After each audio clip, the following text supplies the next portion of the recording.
Hello guys, welcome to this third video.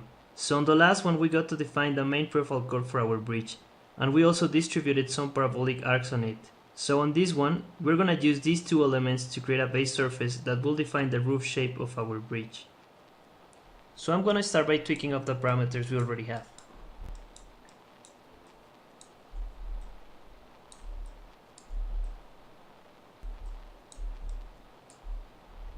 So I'm gonna set up my height, I think like 11, it's okay.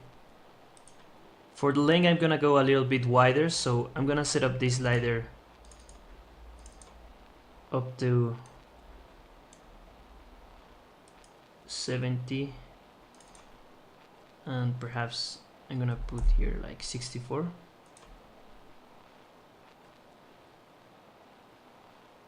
And I'm gonna tweak this radius.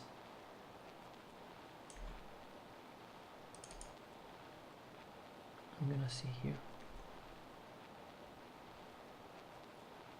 This one to 25.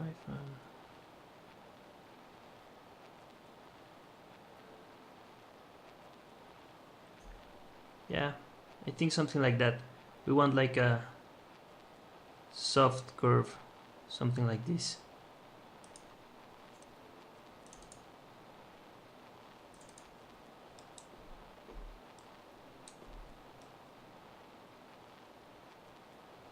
Okay, so now I'm gonna make a copy of all the elements that compose my profile curve, as I want to define a secondary curve to define the boundary of my surface. So I'm gonna go ahead and copy all these elements I have here.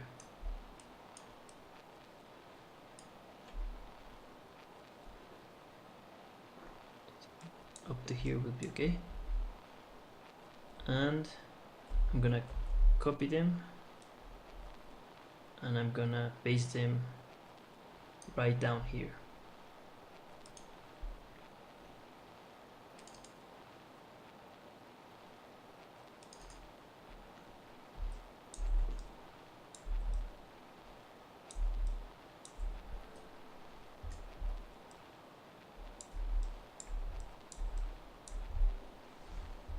Okay, so I'm gonna start tweaking the parameters of my second curve to define the edge, as I mentioned earlier. So I'm gonna move my height, I think a little bit lower, something like there. And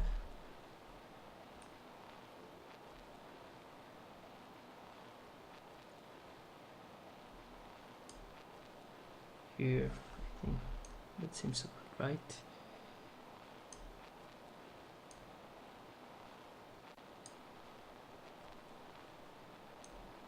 And remember, these are parameters you can always be playing with just to define the shape.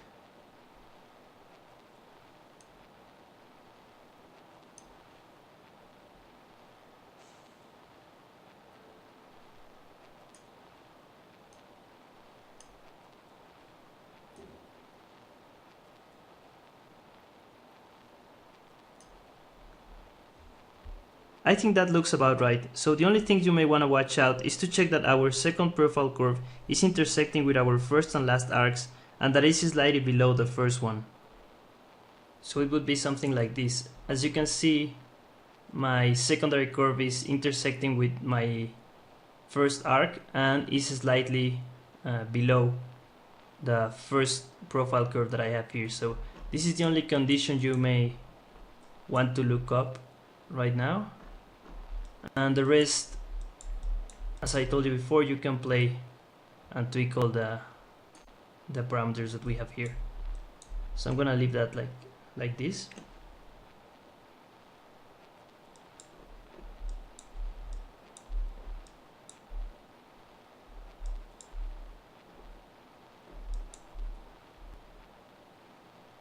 Okay, so now I'm gonna change my view to perspective mode.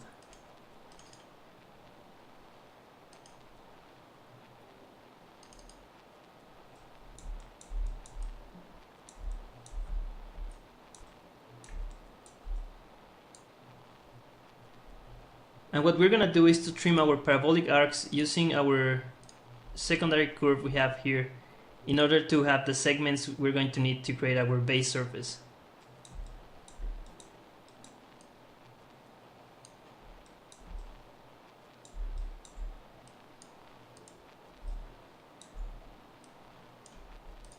So I'm gonna start extruding the secondary curve I have here in the y-axis and on both directions so I can have a couple of V-reps to trim my arcs with. So I'm gonna call an extrude component.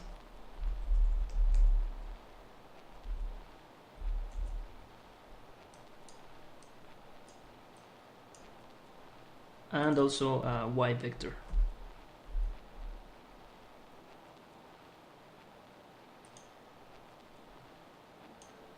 And I will just want to make sure that my extrusion is intersecting with all the curves we have here. So I'm gonna set this value up to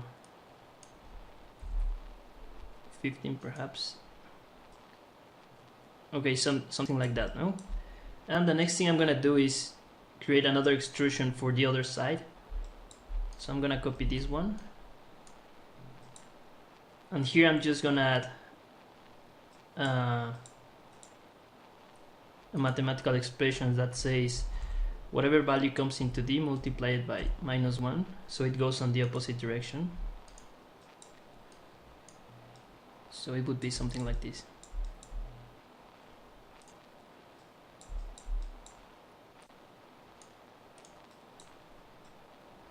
And then I'm going to call a split with VREPs component, as we're going to use more than one to split our curves. It would be this one.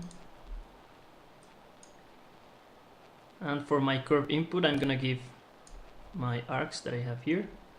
And for the VREPs, I'm going to select my extrusions. And now, as you can see, we have a new set of points indicating the zones where our arcs were trimmed or splitted, sorry. So I'm gonna call a panel component.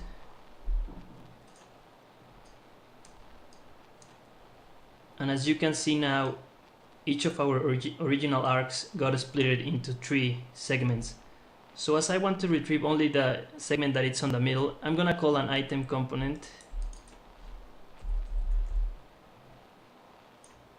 And I'm going to set it up to retrieve the index 1 of each list, as that is the segment I want to keep.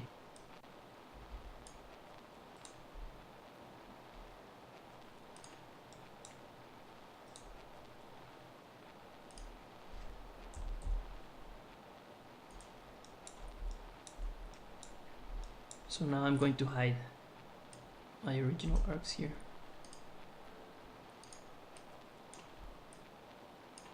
And my extrusions.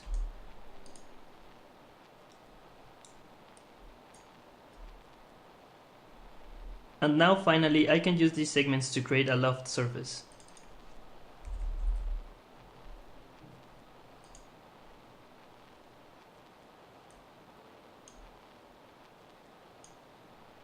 Okay, so as you can see, I have an error here, and that is because, as you can see here, each one of my curves is on a different list, and what I need for my loft component to work properly is to have all the curves in one single list. So I can fix that easily by setting this to flatter. And now, as you can see, all my curves belong to one single list, and of course my loft component can work properly.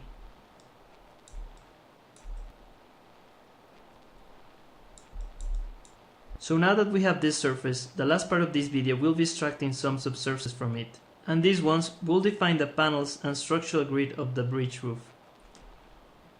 Okay, so now for the sake of this exercise, we're gonna do this subdivision by using the parametric domain of the surface. I'm talking about the U and V parameters of it.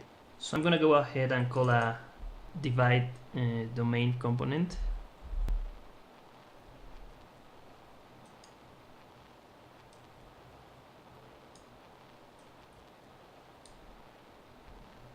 And I'm going to reference my surface here. And I'm gonna add a couple of sliders here. And set them up to integers.